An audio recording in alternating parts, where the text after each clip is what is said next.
सोलापुरातील Anglo Urdu high school व junior college Barshi या शिक्षण संस्थेचे मुख्याध्यापक सौ N.A. होडगेकर यांच्याबाबत व संस्थेच्या बाबत शाळेतील निलंबित लिपिक श्री M.M. खिस्तके यांनी खोट्या माहितीच्या आधारे मुख्याध्यापकांच्या ऑफिसला कुलूप घातले होते। शाळेतील शिक्षक व शिक्षकेतर कर्मचारी यांना दमदाटी करीत आहेत। आचारसंहिता लागू असताना कलम 144 लागू असताना शाळेत अनेक गुंड प्रवृत्तीच्या लोकांना घेऊन शाळेत घुसून आरेरावीची भाषा करून शिक्षकांना वेळोवेळी दमदाटी करणे, संस्थेच्या विरोधात खोट्या बातम्या प्रसारित करणे, निलंबित असलेल्या शिक्षकांनी संस्थेविरुद्ध कट कारस्थान करून संस्थेला बदनाम करण्याच्या हेतूने गुंडांना आताशी धरून, त्याचबरोबर माध्यमिक शिक्षणाधिकारी यांना आताशी धरून शिक्षण संस्थेविरुद्ध कट कारस्थान करीत आहेत। निलंबित असून देखील मी संस्थेचा अध्यक्ष आहे अशी खोटी बतावणी करून संस्थेविरुद्ध खोटे आरोप करीत मुख्याध्यापक व शिक्षकेतर वर्गाला नाहक वेठीस धरून त्यांची दिशाभूल करीत मानसिक त्रास देत आहेत।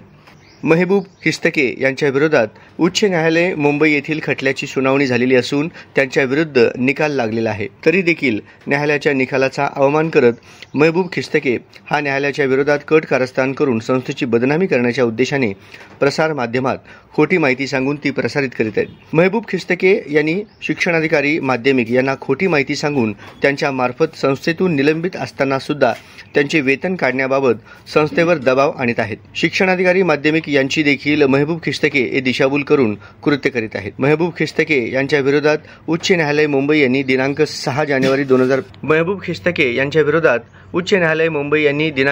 जानेवारी 2022 रोजी त्यांची सेवा समाप्तीचे आदेश काढलेले आहेत। सदर आदेशाची प्रत शिक्षणाधिकारी माध्यमिक यांना संस्थेच्या वतीने देऊन देखील उच्च न्यायालयाचा अवमान करून महबूब खिस्तके यांचे थकीत वेतन काढण्याबाबत आदेश करीत आहेत। तसेच महबूब खिस्तके हे संस्थेच्या विरुद्ध खोट्या नाट्या तक्रारी करून संस्था व मुख्याध्यापक यांना आर्थिक व मानसिक त्रास देत आहेत। महबूब खिस्तके हा प्रसार माध्यमांना धरून ॲग्लो उर्दू हायस्कूल व ज्युनियर कॉलेज बार्शी या संस्थेच्या विरोधात खोट्या तक्रारी प्रसारित करीत आहेत। तरी प्रसार माध्यमांनी अशा निलंबित बोगस इसम महबूब खिस्तके यांचे ऐकून संस्थेविरुद्ध कोणत्याही बातम्या प्रसारित करू नयेत, अन्यथा सदर प्रसार माध्यमांविरुद्ध संस्थेला कायदेशीर कारवाई करावी लागेल। याबाबत संस्थेच्या वतीने दिनांक 13 एप्रिल 2024 रोजी सोलापूर डिजिटल पत्रकार संघाच्या प्रेस कॉन्फरन्समध्ये संस्थेचे रिपोर्टिंग ट्रस्टी यांच्या वतीने घेण्यात आले। नमस्कार, मी जफर इक्बाल एकबर्गी खिस्तके आणि संस्थेबाबत जे आहे ते मी खुलासा देत आहे। महबूब खिस्तके हे आमचे शाळेतील माजी वरिष्ठ लिपिक आहेत। ते संस्थेचे कुठल्याही प्रकारचे अध्यक्ष नाही, धर्मदाय आयुक्त त्या कार्यालयाचे परिशिष्टकावर त्यांचं नाव नाही आहे।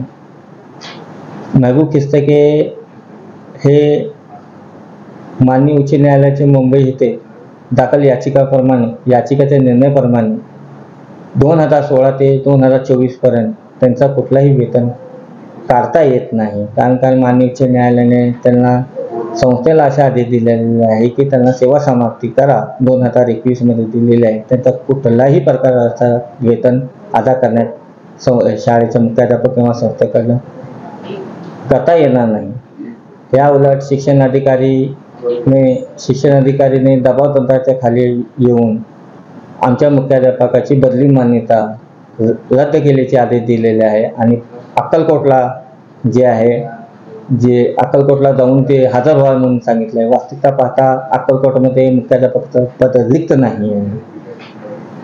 महबूब खिस्तके हे खोटे बातम्या पसरवत आहेत, संस्थेची बदनामी करत आहेत, न्यायालयीन निर्णय लपवत आहे, सत्य परिस्थिती त्यांची लपवत आहे। जर प्रसार माध्यमाला त्यांनी दिलेल्या मुलाखती दिल्या तर त्याचा आमचीही त्यांनी त्या यूट्यूब चॅनल किंवा कुठल्याही पत्रकारांनी आमचीही प्रतिक्रिया घ्यावी, जेणेकरून दोन्ही बाजू जी आहे लोकांसमोर येईल ह्याची मी तुम्हाला विनंती करतो।